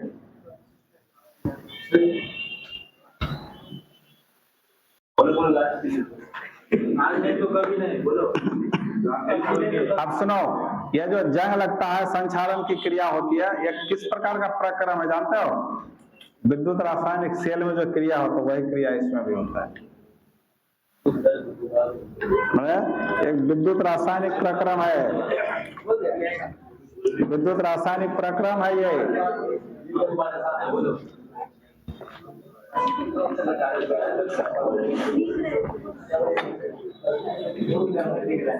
तो लिखो, वास्तव में संचारण एक विद्युत रासायनिक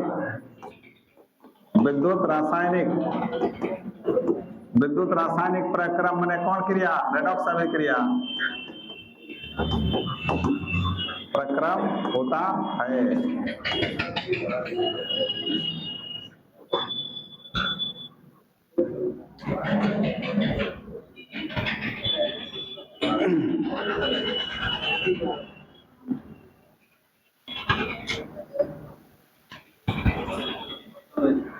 हो गया?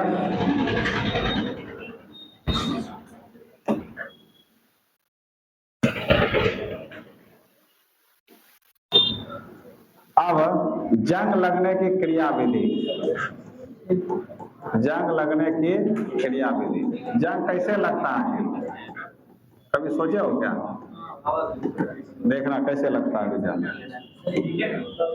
हाँ, हेडलाइन देखो यही, जंग लगने की क्रिया विधि। जंग आखिर कैसे लगता है?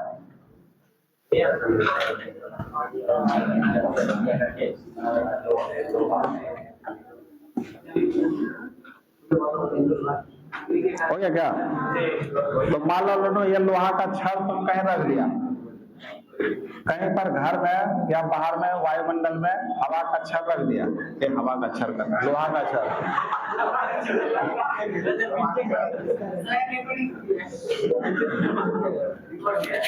लोहा का छड़ रख दिया।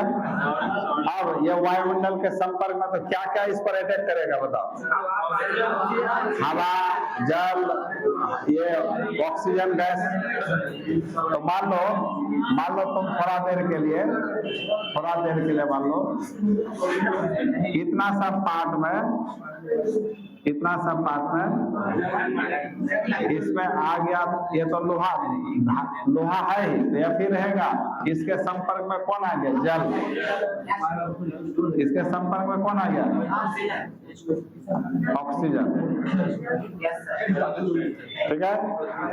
और इस सतह पर इसको अलग रंग से दिखाओ।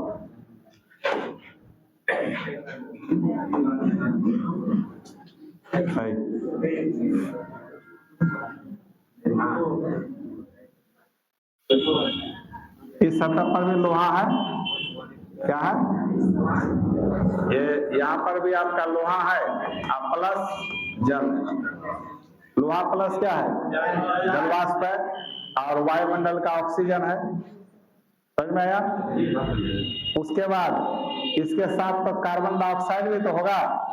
मान लो कार्बन डाइऑक्साइड है तुम्हारा, तो कार्बन डाइऑक्साइड जल के संपर्क में आने से ये बनता है कार्बोनिक एसिड बनता है। क्या बनता है? Carbonic acid. और ये टूट जाता है। कार्बोनिक एसिड अस्थायी नहीं होता है, ये टूट जाता है 2H+ आयन और कार्बोनेट आयन, इस तरह। या तुम बोल सकते हो H2O CO2 में टूट जाता है। तो इसको फिगर को बनाओ पहले जल्दी से, ठीक है? जल्दी से बनाओ।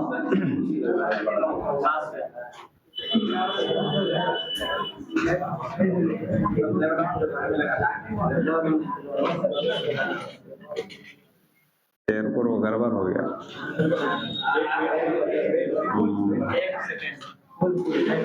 यहाँ पर लिखो जल और यहाँ पर लिखो वायु में ऑक्सीजन। ठीक है? वैसे लिख भी सकते थे, कोई बात नहीं है, सही था वो, उल्टा दिए खाली। अब हाँ, तो यहाँ पर क्या था? लोहा के साथ क्या है? जलवाष्प। और यहाँ लोहा के साथ क्या? हवा में ऑक्सीजन। और कार्बन डाइऑक्साइड भी है, वो भी हवा के साथ इस तरह टूट जाता है। ये सारा क्रिया किस पर हो रहा है? धातु के क्षण पर हो रहा है। बता दो।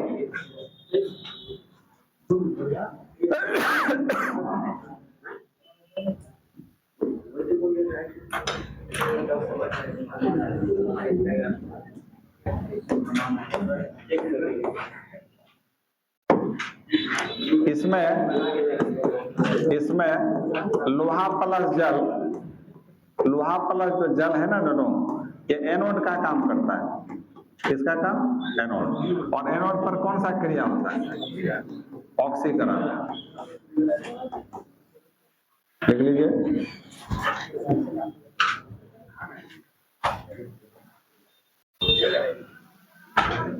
और दूसरे तरफ जो वह लोहा है और क्या है? वायु। ये आपको कैथोड का काम करता है। कैथोड पर कौन सा क्रिया होता है?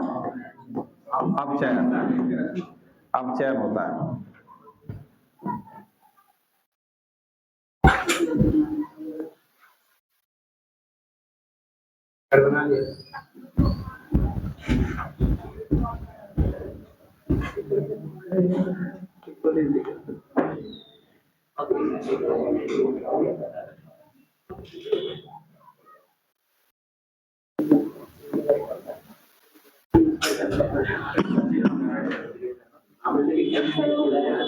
हो गया।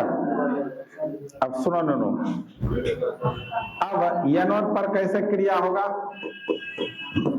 तो एनोड पर क्रिया देखो कैसे होता है। देखो इधर एनोड पर कौन कौन कौन कौन है? लोहा है। तो लोहा क्या करता है? 2 इलेक्ट्रॉन को त्याग कर लोहा आयरन में बदल जाता है। तो 2 इलेक्ट्रॉन को त्यागा ऐसे लिख देते हैं, समझ गए? तो अब कैथोड पर क्या होता है? कैथोड पर क्या था? लोहा। और क्या था? वायु। वायु में क्या? अब ये ऑक्सीजन, ये जो ऑक्सीजन क्या करता है? ये जो जलवाष्प है, जलवाष्प है, जलवाष्प, वो जल को और इलेक्ट्रॉन को ग्रहण करके तुम्हारा H2O बनाता है। क्या बना देता है? संतुलित करो।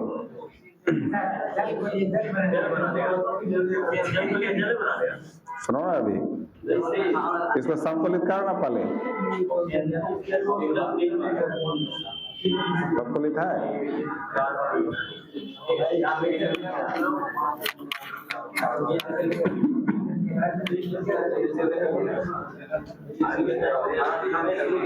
गड़बड़ कर दिए। अब सुनो, यहाँ जो H+ आयन है ना, यहाँ वही H+ आयन को लेता है। अब क्या बनेगा? जल। अब यहाँ संतुलित करोगे तो ऑक्सीजन तो 2 लगा दो और हाइड्रोजन लगेगा। यहाँ 2 लगेगा और इलेक्ट्रॉन। अब दोनों को जोड़ना है, तब ना रेडॉक्स अभिक्रिया होगा। इसलिए हम वहां लिखाए थे विद्युत रासायनिक प्रक्रम रेडॉक्स होता है। तो रेडॉक्स अभिक्रिया क्या होगा? अब इसको 2 से गुना करना होगा, तब ना 4 बराबर होगा। ये कट गया तो क्या हुआ? 2Fe2+, उसके बाद O2। तो क्या करते हैं हम? ऐसे ना होगा। तो अब क्या होगा बोलो? 2Fe+ क्या? इधर वाला आप जोड़ोगे, इसके इधर वाला O2+ क्या? 4H+, उसके बाद इधर वाला क्या? 2Fe2+, उसके बाद क्या बचा? H2O ना बचा?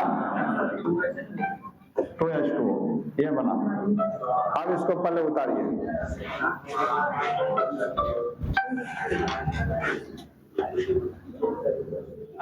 हेलो हेलो, हाँ बोलिए।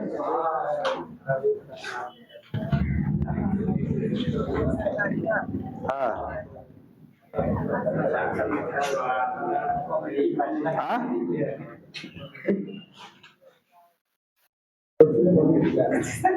नहीं हुआ।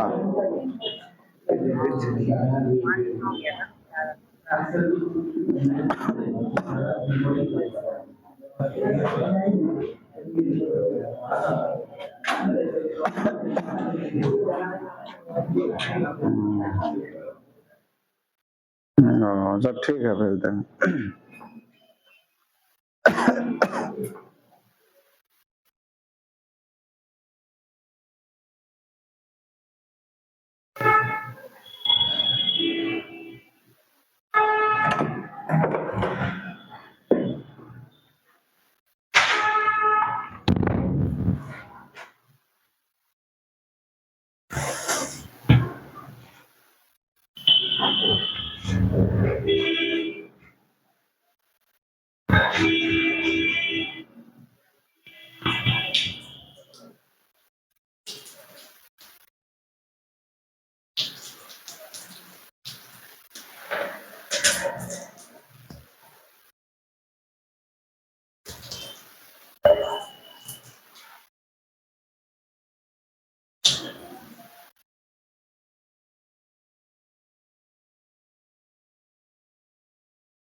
लो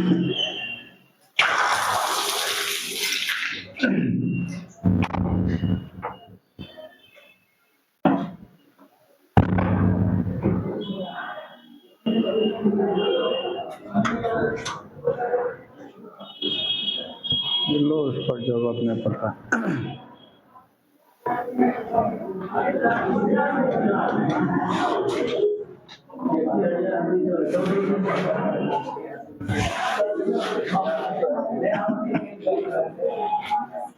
हो गया, उतर गया। अब ये तो इतना हुआ।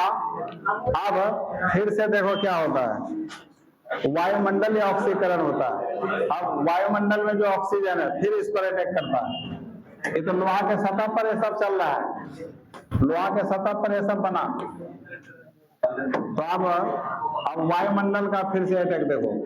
अब वायुमंडल है, दो लाइन है मात्र, वायुमंडल या ऑक्सीकरण, वायुमंडलीय ऑक्सीकरण। तो ये जो बना है ना, ये वाला उसी को देखना है।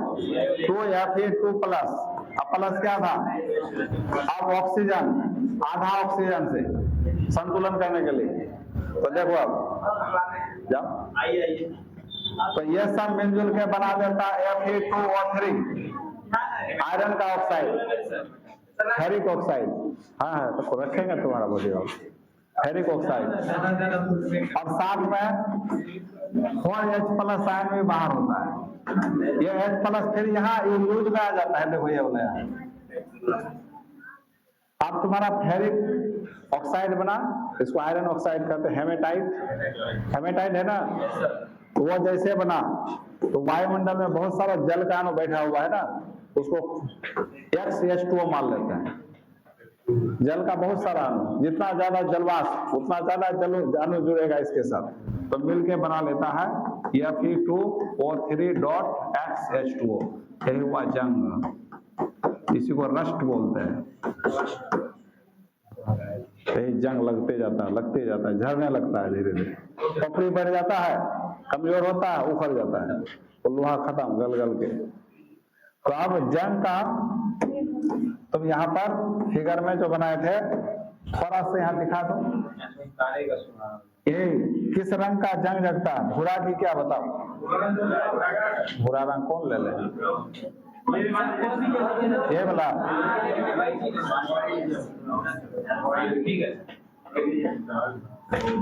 तो यही है जंग का सूत्र, Fe2O3. यदि जंग लगने का सूत्र पूछेगा तो यही बोलना होगा। पूछा भी है शायद ये क्वेश्चन, समझ गए? तो जंग का क्या सूत्र हुआ बताओ? Fe2O3.H2O। जलीय फेरिक ऑक्साइड, उसका नाम हो गया जलीय फेरिक ऑक्साइड। अब संक्षारण को प्रभावित करने वाले कारक, बस 5 मिनट, करने वाले कारक। संक्षारण को प्रभावित करने वाले कारक, इससे भी क्वेश्चन आया है। संक्षारण कब अधिक होगा, कब कम होगा, बताओ तुम लोग। संक्षारण कब ज्यादा होगा, कब कम होगा? नहीं बता पाओगे, कोई बात नहीं।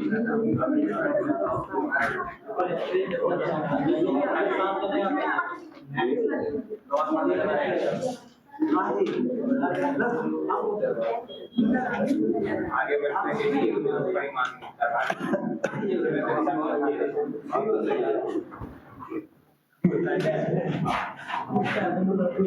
तो पहला धातु की क्रियाशीलता। अब बताओ, जो धातु ज्यादा क्रियाशील है उसमें जंग उतना ही ना ज्यादा लगेगा, ये इस पर डिपेंड करेगा। जो धातु कम क्रियाशील है उस पर संक्षारण होगा क्या? नहीं होगा। लिखो लिखो, वायुमंडलीय ऑक्सीकरण लिख लिया ना। उसके बाद अशुद्धियों की उपस्थिति, अशुद्धियों की, इसको मिटाना है। अशुद्धियों के ऊपर, जहाँ गंदगी ज्यादा है वहां जंग ज्यादा लगता है कि नहीं बताओ? जहाँ गंदा जगह है वहां तुम लोहा रख दो, ज्यादा जंग लगेगा उसमें। अशुद्धियों की उपस्थिति, यही सब तो ऑब्जेक्टिव में पूछा है। और अशुद्धियों की उपस्थिति से जंग ज्यादा लगेगा। तीसरा, विद्युत अपघट्य पदार्थ की उपस्थिति, विद्युत अपघट्य पदार्थ की उपस्थिति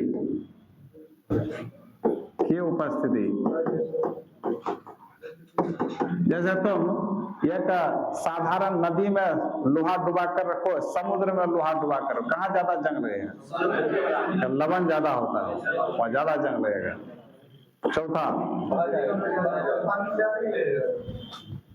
पानी में, हाँ समुद्री जल में ज्यादा, क्योंकि लवण घुला रहता है पूरा समुद्री जल में। हो गया। उसके बाद धातुओं की विकृति, धातुओं की विकृति, विकृति मैंने समझते हो? एक जैसे ग्रिल, जब ग्रिल सब आदमी बनाता है तो डिजाइनदार ग्रिल में ज्यादा जंग लगता है, डिजाइन में ऐसे ऐसे रहता है, अब प्लेन में ऐसे रहता है। हाँ, तो ये प्लेन में कम जंग लगेगा, क्योंकि ये प्लेन है ना, तो जल का कण और वायु का कण यहाँ गिरते रहता है, और यहाँ टेढ़ा मेढ़ा में जमा रह जाता है, सब जम जाता है, ज्यादा रिएक्शन होगा। तो धातु की विकृति पर भी निर्भर करेगा। और लास्ट है नमी एवं वायु, नमी एवं वायु की उपस्थिति। तुम यदि लोहा का छड़ को खुला जगह छोड़ दोगे ज्यादा जंग लगेगा, क्योंकि हवा और नमी क्या है? ज्यादा है। और घर में पैक करके रख दो तो क्या हो? कम जंग लगेगा। नमी और वायु की उपस्थिति।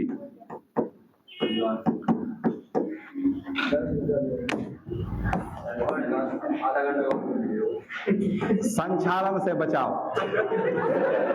संक्षारण से यही लास्ट है। हाँ, खत्म हो गया, खत्म। अब सुनो, संक्षारण से बचाओ। संक्षारण से कैसे बचाया जा सकता? जंग लग रहा कैसे बचाते हैं? बहुत सारा पेन कर देता है, यही सब चीज पूछता है बच्चा, ये सब एग्जाम में ये सब चीज पूछता है। वायु की सतह को वायुमंडल के संपर्क में न आने देना। धातु के सतह को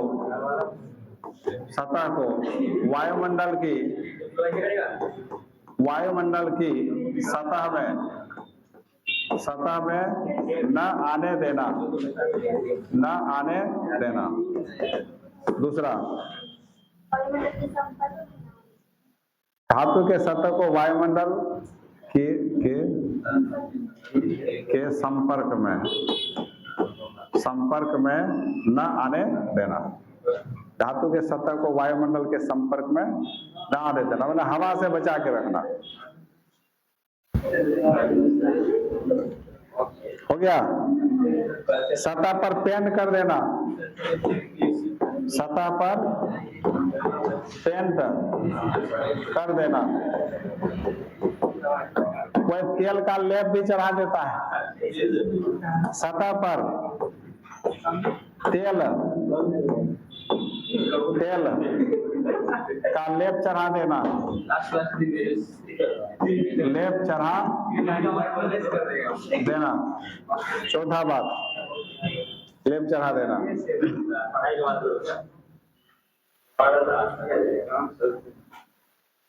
सतह को किसी आक्र धातु से, सतह को किसी आक्र धातु से ढकना। जैसे एग्जाम्पल जिंक हो गया, टीन हो गया, ये सब जिंक का लेयर चढ़ा देता है, जिसको हम लोग गैल्वेनीकरण कहते हैं। याद है गैल्वेनाइजेशन? गैल्वेनीकरण नहीं जानते हैं?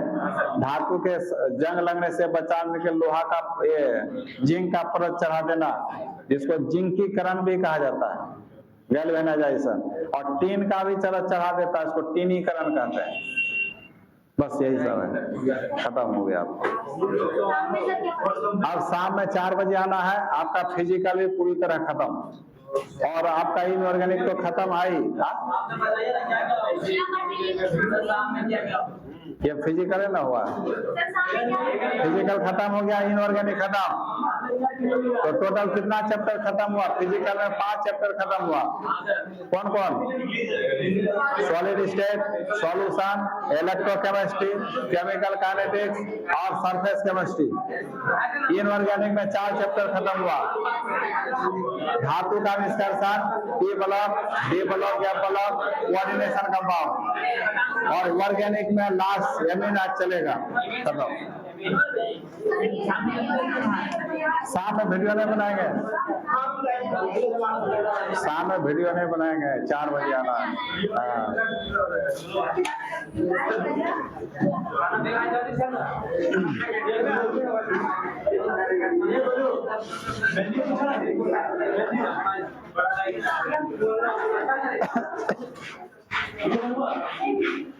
वीडियो बंद कर दो।